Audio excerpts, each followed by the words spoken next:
The Mercedes-Benz World Drive is on its last leg through Australia. The 3 Mercedes-Benz B-Class F-Cells circling the globe have reached their halfway mark.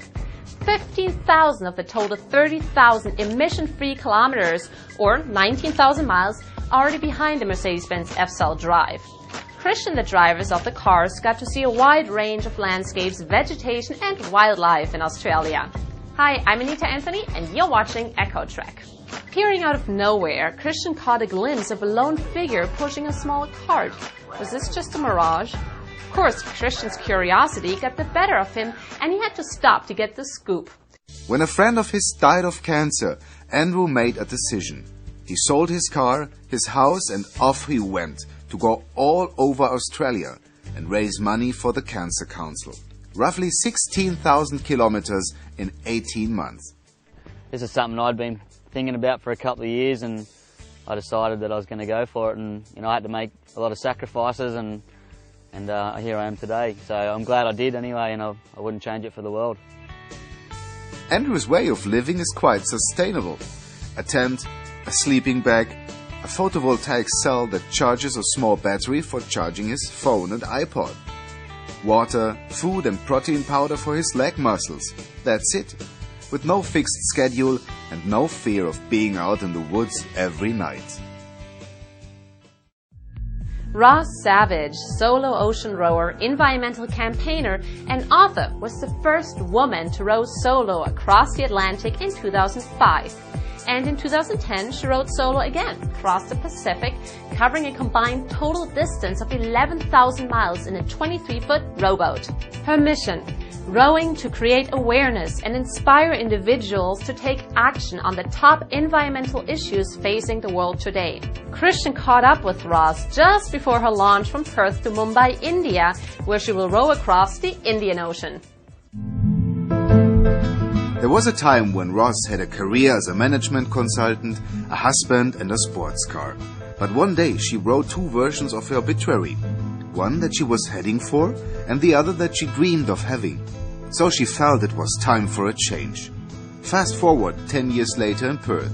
Ross has stored freeze-dried expedition food, nuts, nutrition bars and 7 iPods full of audiobooks. She's ready to conquer the 3rd ocean. For more than 100 days she will be completely alone. There will be no more sleeping space than this. And even though she has heard reports about pirates on her route, she can't wait to go. Because she learned to master her emotions. There are times when I stand up here and I just scream and yell at the elements because I'm just so fed up with everything. So I hope I'm not becoming unemotional. I hope that I'm just being emotional when it's appropriate. The very early next morning, her Australian friends are all there to say farewell, and 3 camera crews. At shortly past 7 a.m, Ross is doing her first stroke of the millions that will come. On a friend's sailing boat, we accompany her for the first few miles, and then we leave her alone on the Indian Ocean.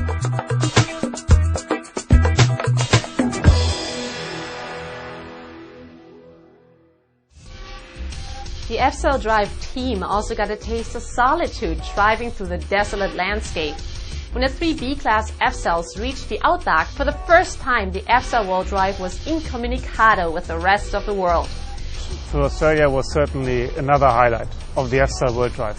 We had very positive feedback in the cities, from farmers, from railroad workers and from road train drivers. So everybody was really welcoming us. We have now toured the world halfway, and from now on we go home. In Perth, Christian found an innovative approach to provide renewable clean energy, harnessing the ocean. The Zeta Wave Energy project, launched by the Perth-based public company Carnegie Wave Energy, is designed to convert the movement of the waves into emission-free electricity as well as clean power for the desalination of water. The idea sounds almost too simple to be true. Large buoys are floating underwater near its surface. They are connected with large ropes to piston pumps on the ground.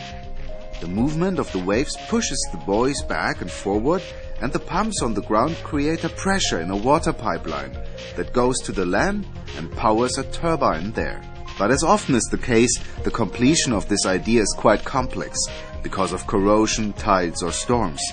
So it took a decade of small-scale testing and developing until Carnegie Wave is now just about ready to bring its concept to the market.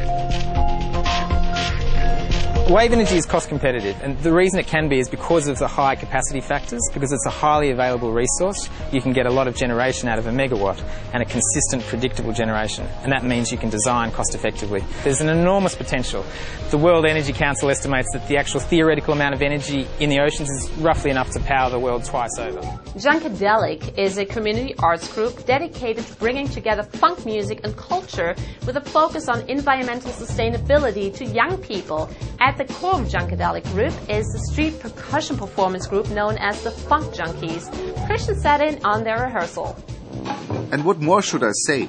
Let's listen to the music and to the people who make it.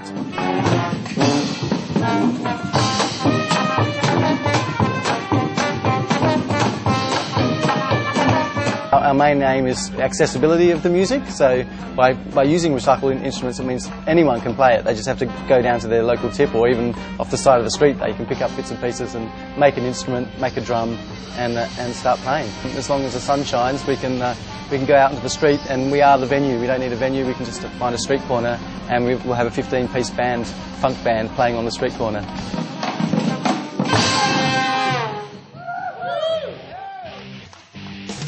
From Perth, the EFSA World Drive is now on its way to China. Old small houses, skyscrapers, construction sites. Now this is what Shanghai seems to be all about. But there's a will for sustainability here as well. There's an interesting green company consulting and teaching on sustainability issues here. And I'm right on the rooftop of their office building. More on that next week here on EcoTrack.